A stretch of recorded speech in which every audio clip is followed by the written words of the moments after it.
You walk into your living room at 7 p.m. and flick a switch. The lights turn on instantly. It feels like you're tapping into a massive reservoir of electricity, just sitting in a battery somewhere, waiting for you to use it. But that is an illusion. The physical reality of the grid is far more demanding. At a national scale, electricity cannot be stored. Every single electron you consume has to be generated the exact moment you ask for it.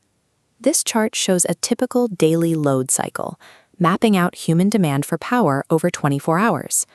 At 3 a.m., most of the country is asleep, and the grid coasts along at a low baseline of around 20 megawatts. But as millions of people return home and power up their appliances, that line spikes violently. Within hours, demand triples to 60 megawatts. This daily volatility requires power plants to mirror human behavior with mechanical precision, matching supply to demand every second of the day. If generation falls even slightly behind demand, the entire alternating current of the grid drops below a critical threshold of 49.0 Hz. When that frequency drops, heavy industrial machines can sustain permanent damage. To prevent this, automated relays trip and disconnect large sections of the network, forcing the remaining plants to take on even more weight, triggering a cascading total system blackout. Preventing that collapse is the responsibility of the State Load Dispatch Center. They act as the brain of the grid, monitoring banks of meters to ensure that 49.0 Hz frequency stays stable. To survive the daily cycle, the dispatch engineers cannot rely on any single generator. They must strategically deploy a diverse toolkit of different power plants, firing them up and shutting them down as the load curve shifts. Keeping the lights on requires an active, human-led strategy to keep millions of homes balanced right on the edge of a failure. To carry the grid, engineers rely first on base load. This is the massive, unyielding demand for power at the very bottom of the daily load curve, the electricity we need running 24/7. Nuclear power plants are the ultimate baseload tool. Because they require only a few kilograms of fuel to produce vast amounts of heat, they can generate bulk power extremely cheaply. This diagram shows how that continuous power is created. On the left, inside the reactor, slow-moving neutrons strike unstable uranium-235 atoms. This splits the atoms, releasing more neutrons and immense heat in a self-sustaining chain reaction. Engineers drop neutron-absorbing control rods into the core to keep that heat perfectly steady. As a result, steam flows continuously through the turbine loop on the right. It's incredibly efficient, but it takes hours or days to safely adjust the core's temperature.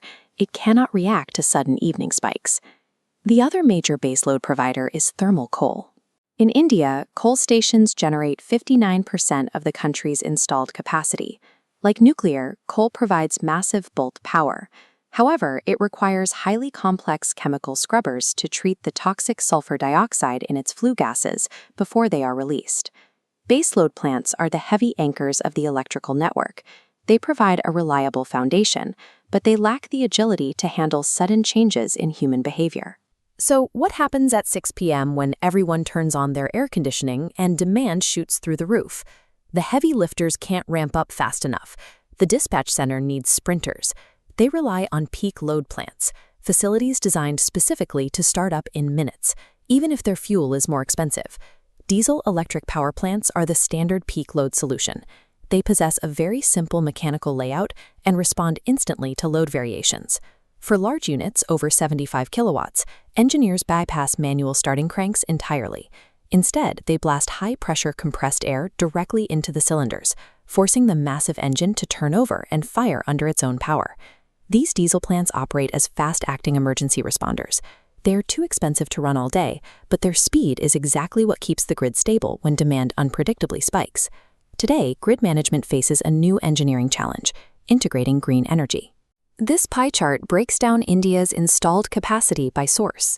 You can see that renewables, combined with hydro, already make up a significant portion of the total energy pie, shifting reliance away from fossil fuels. This diagram shows the mechanism of solar power. Sunlight, or photons, hit the boundary between two semiconductor layers. This knocks electrons loose, driving them through a circuit to provide a direct flow of electricity. It requires no moving parts and generates zero emissions. But it creates a challenge for the dispatch center: intermittency. An engineer cannot control when the sun shines or when the wind blows. If a storm cloud rolls in, solar output plummets instantly. Renewables are vital for ecological survival, but they break the traditional rules of grid balancing. They make the power supply just as unpredictable as human demand. This brings us back to the load dispatch center and their responsibility for merit order dispatch. To ensure they always have enough power, engineers rely on mathematical formulas like the diversity factor. This equation predicts how different types of energy consumers, like a factory and a residential neighborhood, will peak at different times, allowing the grid to share capacity. Using these estimates, the dispatchers make real-time decisions on exactly which plant to activate. They are constantly weighing the cost of coal against the rapid response of diesel, balancing economy against the strict requirement to hold the frequency at 50 Hz. This real-time mathematical orchestration across hundreds of power plants defines the grid's modern capability. The electrical grid operates as a reactive, synchronized organism.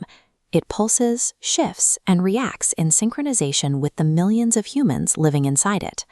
When a heat wave strikes and you turn on your air conditioning, that simple action forces an engineer 50 miles away to react instantly. They might be injecting compressed air into a diesel generator or pulling control rods from a nuclear core just to keep the system alive. Every time you flick a switch, you are directly connecting yourself to a massive network that requires instant physical reactions just to stay in balance.